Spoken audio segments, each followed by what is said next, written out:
พี่น้องย่ำเพื่อข้าแกงเกียนเห็นในแกนเกียนซอย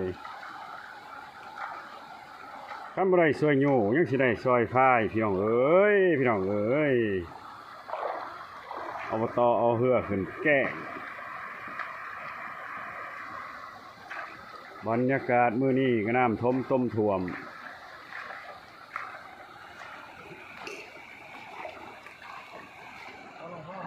เป็นอะไรเสียงพันทางในมันนี่มันบ่ไปบ่มันจะลมฮะขึ้นมันสิบลุบลงขันอีกบ่ไม่เจเอาเลยบ่ถูกว่าออกป่ะเอามาพี่นะบ่ถูกว่าออกหรอกเอานอกใช่เอามาพี่นะขับประกันกูโอ้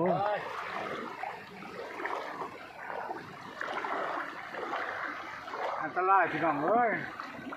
อันตรายอันนี้คือค้อนนะเหรอค้อนนำไหลเพิ่นบอกมันเป็นค้อนเพ่งวะมีค้อนเพ่งค้อนนำไหลอ้าวอะไรก็ขึ้นเหือให้ขึ้นอยู่วะดันแห้งไปแห้งวิทย์โคกลางเลยเดี๋ยวทางแกนมาแล้วได้ถ่ายเข้าครับถือเต้นตอด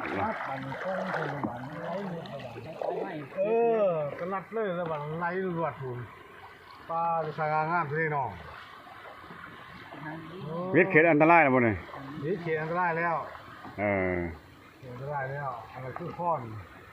แต่บ่แม่นค้อนพระเพ่งน้ำแรงอย่างนับ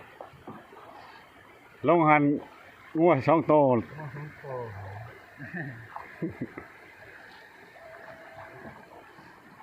เอาจบไปสำนี้เด้อพี่น้องเด้อเป็นท่าพวกเขามากลำบากลาขอบใจที่เบิ่งที่ชมนำ